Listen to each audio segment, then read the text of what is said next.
আজকের ভিডিও আমার 2025 সালে উচ্চ মাধ্যমিক পরীক্ষার্থীদের উদ্দেশ্যে। 2025 সালে যে সমস্ত পরীক্ষার্থী ভূগোল নিয়ে পরীক্ষা দেবে, আজকের ভিডিও আমার তাদের জন্য। আমি আজকে আমার ভিডিওতে 2025 সালে ভূগোলের সাজেশন নিয়ে আলোচনা করব। তোমরা যারা আমার চ্যানেলে নতুন তারা অবশ্যই আমার চ্যানেলটা সাবস্ক্রাইব করে নেবে।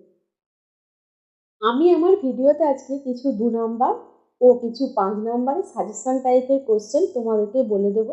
তোমরা প্রথম থেকে শেষ পর্যন্ত ভিডিওটা মন দিয়ে শুনবে। আশা করছি আমি যে সমস্ত কোশ্চেনগুলো তোমাদেরকে সাজেশন টাইপ হিসেবে আলোচনা করে দেব তোমাদের কাজে লাগবে। 2 নাম্বারের যে কোশ্চেনগুলো আমি বলবো, সেই 2 নাম্বারের কোশ্চেনগুলো হলো, বহির্জাত প্রক্রিয়া বলতে কি বোঝো? টেরা রোসা কি? পশ্চাৎ তটভূমি কাকে বলে? গ্রেট ব্যারিয়ার রিফ কোন মহাদেশের অন্তর্গত? ইনসেলবার্গ কাকে বলে? জলনির্গম প্রণালীর সংজ্ঞা দাও। অধ্যারোপিত নদীর সংজ্ঞা দাও। পর্জলীকরণ বলতে কি বোঝায়? মৃত্তিকাস্থিত প্রধান 3টি পৌষ্টিমূল্যের নাম লেখো। একটি খরা প্রতিরোধী ও একটি খরা সহ্যকারী উদ্ভিদের নাম লেখো। ওজোন গ্যাসের ঘনত্ব পরিমাপ করা হয় কোন এককের সাহায্যে? 4 ও ক্লক রেন কোন জলবায়ুতে দেখা যায়? বিপণন প্রজাতি বলতে কি বোঝো? বহিঃক্ষেত্রীয় সংরক্ষণ কাকে বলে? খরার সংজ্ঞা দাও। বাণিজ্যিক কৃষি কাকে বলে? সয়াবিন ভারতের কোন রাজ্যে উৎপন্ন হয়? আইসোটোপ কি? অতিনব্য অর্থনৈতিক কার্যাবলী বলতে কি বোঝায়?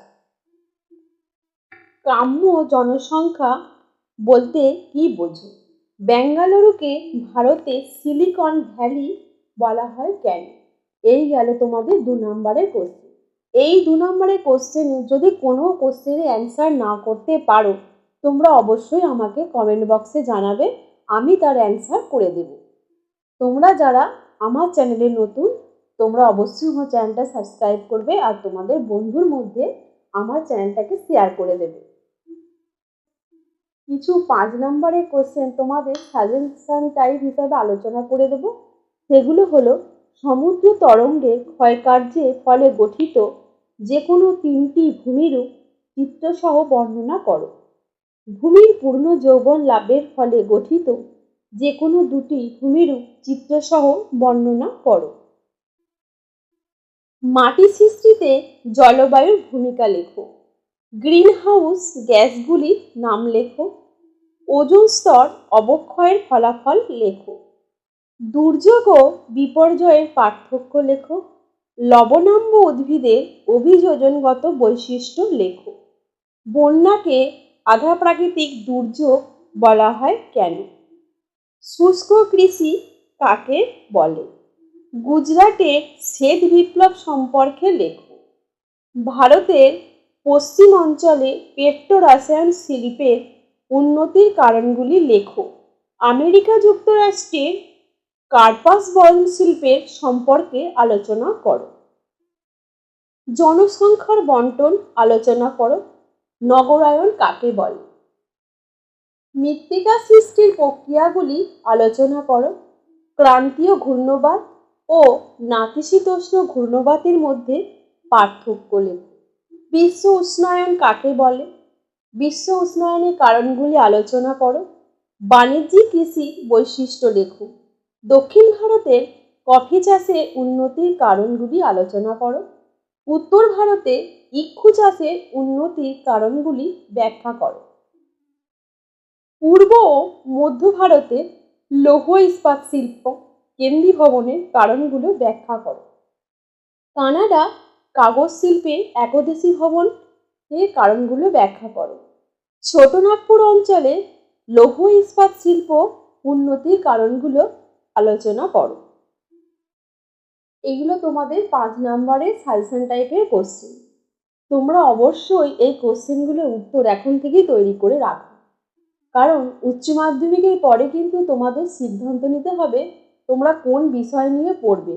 মাধ্যমিকের পর তোমরা যেমন সময় পেয়েছো অনেকটা উচ্চ মাধ্যমিকের জন্য, উচ্চ মাধ্যমিকের পর কিন্তু কোনো সময় পাবে না, কারণ উচ্চ মাধ্যমিকের পরেই তোমাদের অনার্স নিয়ে পড়ার সময় চলে আসবে। মাধ্যমিক মানে, উচ্চ মাধ্যমিক মানে ছোট ছোট নদী বা পুকুর, আর তোমাদের কলেজ জীবন মানে হচ্ছে সমুদ্র। সেই জন্য স্কুল জীবনে শেষ হয়ে যায় উচ্চ মাধ্যমিকে, তোমরা বড় সমুদ্রে গিয়ে পড়ো, অর্থাৎ কলেজে গিয়ে পড়ো। সেখানে আর তোমাদের কোনো সুযোগ থাকে না। সেই জন্য আগে থেকেই এই মাধ্যমিক উচ্চ মাধ্যমিকের বইগুলো তোমরা যদি খুব ভালো করে পড়ে থাকো, কলেজে যে কোনো একটা বিষয় নিয়ে অনার্স তোমাদের করতে হবে, তোমরা অবশ্যই সেক্ষেত্রে সফল হবে। আজকে আমি তোমাদের যে সাজেশন টাইপের কোশ্চেনটা আলোচনা করলাম, আমার মনে হয় তোমাদের সেটা কাজে আসবে। তোমরা আমার ভিডিওটা ভালো লাগলে অবশ্যই তোমার বন্ধুদের মধ্যে শেয়ার করবে, আমার চ্যানেলটা সাবস্ক্রাইব করে আমার পাশে থাকবে। এই প্রসঙ্গে যদি কোনো বিষয়ে কারোর কোনো প্রশ্ন থেকে থাকে, অবশ্যই আমাকে কমেন্ট বক্সে জানাবে। আজকের ভিডিও এই পর্যন্তই, ধন্যবাদ।